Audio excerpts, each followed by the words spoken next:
Pernahkah Anda membayangkan sebuah dunia di mana reaksi alergi yang mematikan bisa dihentikan dengan semprotan hidung, atau penyakit mental yang kompleks bisa ditangani tanpa efek samping yang melemahkan? Bagaimana jika diagnosis penyakit bisa dilakukan lebih cepat dan akurat oleh kecerdasan buatan, melebihi kemampuan spesialis manusia? Dalam setiap generasi, umat manusia selalu mendorong batas dari apa yang mungkin dalam dunia medis. Namun hari ini, sesuatu yang luar biasa sedang terjadi. Kita tidak hanya menyaksikan satu terobosan, kita menyaksikan banyak terobosan terjadi secara bersamaan.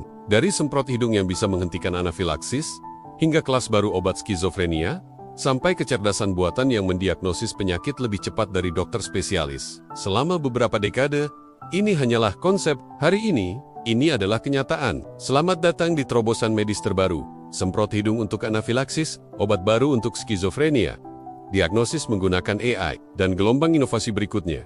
Bayangkan situasi ini.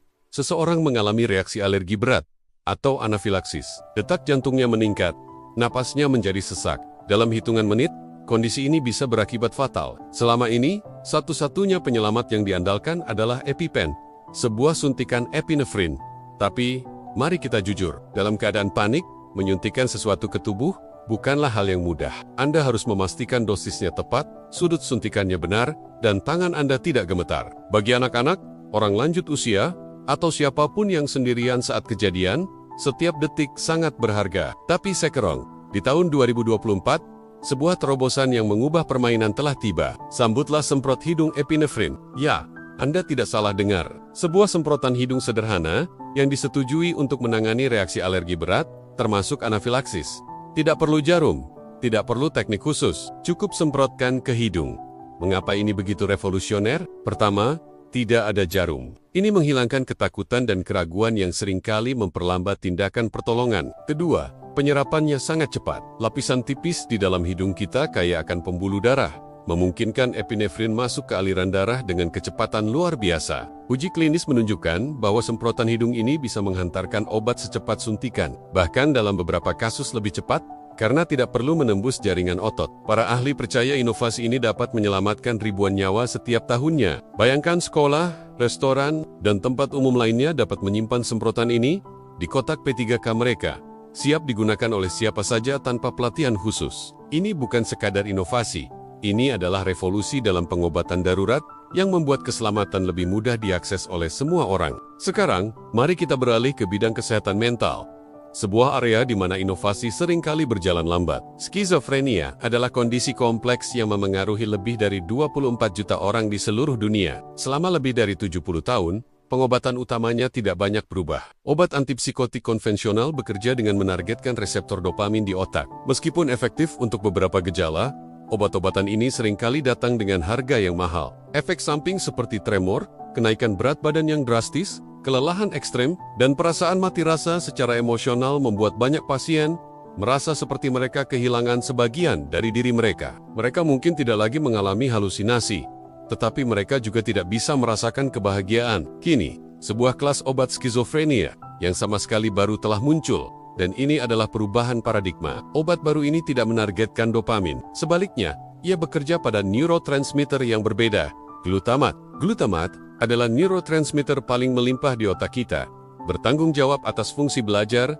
memori, dan plastisitas sinaptik. Alih-alih hanya menekan gejala obat-obatan baru, yang menargetkan glutamat ini berfokus pada peningkatan fungsi kognitif. Tujuannya adalah untuk memulihkan kejernihan pikiran, memperbaiki suasana hati, mendorong interaksi sosial, dan memperkuat kemampuan mengambil keputusan. Dalam uji klinis, beberapa pasien melaporkan perbaikan yang signifikan pada gejala mereka tanpa efek samping berat yang biasa ditemukan pada obat penghambat dopamin. Para psikiater menyebutnya sebagai inovasi nyata pertama dalam pengobatan skizofrenia dalam beberapa dekade. Ini bukan lagi tentang menenangkan pasien, tetapi tentang memberdayakan mereka untuk kembali menjalani hidup. Perkembangan ini membuka pintu bagi masa depan, di mana kita bisa mengobati depresi, gangguan bipolar, dan penyakit neuropsikiatri lainnya dengan cara yang sama, dengan meningkatkan fungsi otak, bukan mematikannya. Ini adalah pergeseran monumental dari sekadar sedasi menuju pemulihan sejati. Selanjutnya, mari kita masuki dunia di mana mesin tidak hanya membantu, tetapi juga meningkatkan kemampuan dokter terbaik sekalipun. Kecerdasan buatan atau AI bukan lagi sekadar konsep fiksi ilmiah. AI sudah ada di rumah sakit kita, bekerja tanpa lelah di belakang layar. Saat ini, sistem AI sudah bisa melakukan hal-hal yang luar biasa. AI dapat mendeteksi kanker paru-paru dari hasil CT scan dengan ketelitian yang menakjubkan. AI bisa memprediksi risiko serangan jantung dari hasil tes darah rutin. AI mampu mengidentifikasi retinopati diabetik, penyebab utama kebutaan, hanya dari pemindaian mata. Dan yang paling mengejutkan, dalam beberapa kasus, AI melakukannya lebih akurat daripada spesialis manusia yang telah berlatih selama bertahun-tahun. Dalam sebuah penelitian besar, sebuah sistem AI terbukti dapat mendeteksi kanker payudara dari mamogram hingga 20% lebih awal dibandingkan radiolog manusia. Bayangkan skenarionya, sebuah ronsen dada dipindai oleh sistem AI dalam waktu kurang dari 5 detik. AI langsung menandai area yang tampak abnormal, membandingkannya dengan jutaan data rekam medis dari seluruh dunia untuk mencari pola yang mungkin terlewat oleh mata manusia. Dan yang terpenting, AI tidak pernah merasa lelah. Ia tidak terpengaruh oleh jam kerja yang panjang atau beban kasus yang menumpuk. Dokter tidak melihat ini sebagai kompetisi, melainkan sebagai kekuatan super baru mereka. AI menjadi asisten yang sangat cerdas, memungkinkan dokter untuk fokus pada apa yang paling penting, merawat pasien. Tidak hanya di rumah sakit besar, AI juga merevolusi layanan kesehatan jarak jauh. Di daerah terpencil di mana akses ke spesialis terbatas, aplikasi diagnosis berbasis AI memungkinkan deteksi dini penyakit, mempercepat rujukan ke fasilitas yang tepat, dan pada akhirnya, menekan biaya perawatan kesehatan. Dan kini, AI mulai merambah ke bidang genomik, memprediksi risiko genetik seseorang terhadap penyakit tertentu, bahkan sebelum gejalanya muncul. Seperti yang dikatakan seorang ahli, pengobatan sedang bergeser dari mengobati penyakit menjadi memprediksinya. Kita sedang memasuki era di mana penyakit tidak hanya diobati, tetapi juga dicegah sejak awal. Namun, terobosan-terobosan ini hanyalah puncak dari gunung es. Gelombang inovasi medis sedang melanda kita dari berbagai arah. Vaksin Merna, teknologi di balik vaksin COVID-19, kini sedang dikembangkan untuk tujuan baru yang luar biasa. Para ilmuwan sedang mengerjakan imunoterapi kanker berbasis Mirna yang melatih sistem kekebalan tubuh kita untuk menyerang sel-sel tumor. Mereka juga meneliti vaksin HIV dan vaksin flu universal yang bisa disesuaikan setiap musim. Teknologi Mirna pada dasarnya mengubah tubuh kita menjadi pabrik obatnya sendiri.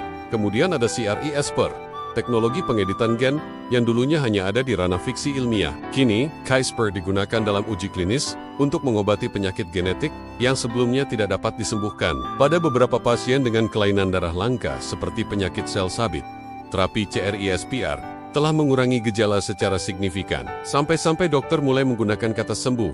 Dan yang tidak kalah menakjubkan adalah bioprinting atau pencetakan organ. Para peneliti telah berhasil mencetak jaringan kulit manusia, jaringan ginjal fungsional, dan bahkan jaringan jantung yang berdetak di laboratorium. Di masa depan yang tidak terlalu jauh, daftar tunggu untuk transplantasi organ mungkin akan menjadi kenangan masa lalu. Kita bisa mencetak organ baru yang dibuat khusus untuk pasien menggunakan sel mereka sendiri. Semprot hidung yang menghentikan anafilaksis dalam hitungan detik. Obat baru skizofrenia yang memulihkan, bukan menekan. Kecerdasan buatan yang mendiagnosis lebih cepat dari spesialis.